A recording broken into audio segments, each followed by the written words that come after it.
আপনাকে বলছি, ইন্নাল্লাযীনা আমানু ওয়াল্লাযীনা হাদু ওয়াস-সাবিউন, এটা আছে সূরা বাকারায় আর সূরা হাজে। ইন্নাল্লাযীনা আমানু ওয়াল্লাযীনা হাদু ওয়াস-সাবিউন, এখানে কোনটা ঠিক, সাবিউন নাকি সাবিউন? 1 নম্বর। 2 নম্বর হলো কোরআনে আছে, হ্যাঁ, কিন্তু এছাড়াও আরো আছে। সূরা তাহার 63 নম্বর আয়াতে ইন্না হাজানি লেসাহিরান, ভুল, ইন্না হাজাইনি লেসাহিরান, এটার কি ব্যাখ্যা দেবেন? এছাড়াও আমি আরো অনেক ভুলের কথা জানি। এক্সকিউজ মি, আমরা শুধু প্রথম প্রশ্নটা গ্রহণ করব, সময়ের অভাবে দ্বিতীয় প্রশ্নটা গ্রহণ করতে ঠিক পারছি না। আছে, ঠিক আছে। ভাই, আপনি খুব সুন্দর একটা প্রশ্ন করেছেন। আমি আরেকটু সহযোগিতা করতে চাই যে হ্যাঁ, আপনি সবগুলো ব্যাকরণগত ভুলের কথাই বলেন, আর আপনার হাতের বইটা লিখেছেন আব্দুল ফাদি। আব্দুল ফাদি ঠিক, ইজ দ্য কোরআন ইনফেলেবল? আমিও দেখতে পাচ্ছি, হ্যাঁ, আলহামদুলিল্লাহ, আমি ভালোই দেখতে পাই।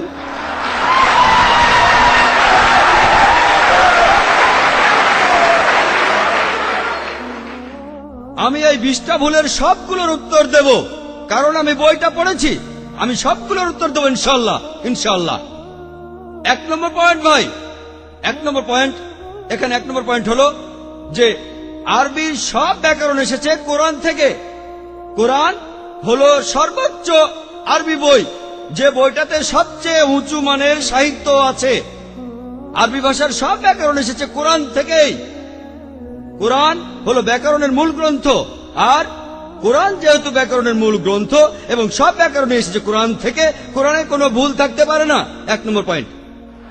2 নম্বর পয়েন্ট, 2 নম্বর পয়েন্ট, 2 নম্বর পয়েন্ট।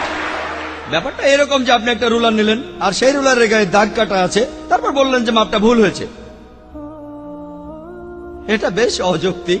2 নম্বর পয়েন্ট, আরবে বিভিন্ন আলাদা আলাদা গোত্রে, আপনি যদি আরবি জানেন, আর ডক্টর উইলিয়াম ক্যাম্বেল আমার সাথে একমত হবেন যে আরবের গোত্রগুলোর মধ্যে ব্যাকরণ মাঝে মধ্যে বদলে যায়। কিছু কিছু আরবীয় গোত্রে যে শব্দটা স্ত্রীবাচক, অন্য আরেক গোত্রে সেটাই পুরুষবাচক।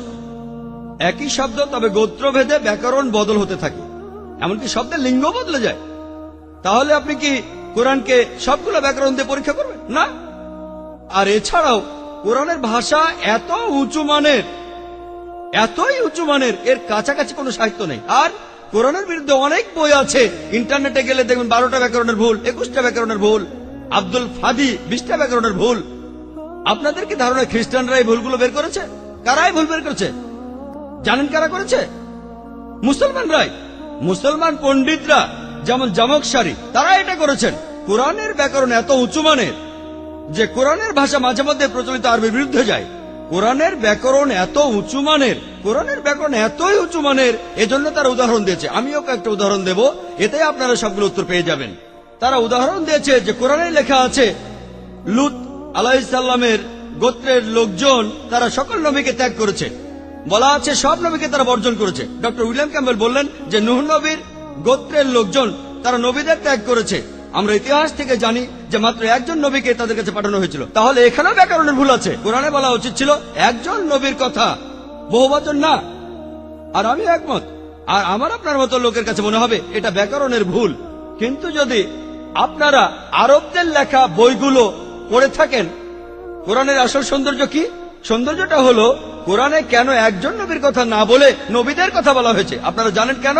কারণ আমরা জানি যে সব নবীদের হেদায়েতের বাণী মূলত একটাই, যে ঈশ্বর একজনই, তাওহীদের বাণী, আল্লাহ সুবহানাহু ওয়া তাআলার বাণী। লূত আলাইহিস সালামের লোকজন এবং নূহ আলাইহিস সালামের লোকজন তাদের নবীকে ত্যাগ করেছিল, আর পরোক্ষভাবে নিজেদের নবীকে ত্যাগ করে তারা সব নবীদেরই ত্যাগ করেছিল।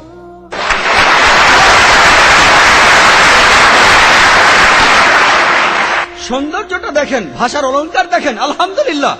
আপনার মনে হতে পারে এটা ব্যাকরণের ভুল, কিন্তু এটা ভুল নয়।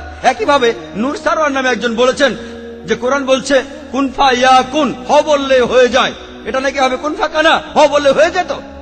হ্যাঁ, আরবির পাস্ট টেন্সে কুন ফা কানা, কুন ফা ইয়াকুন নয়। কিন্তু কুন ফা ইয়াকুন আরো উঁচু মানের। বলা আছে আল্লাহ তিনি ছিলেন, আছেন আর থাকবেন, অতীত, বর্তমান আর ভবিষ্যৎ। Thank you doctor Naik.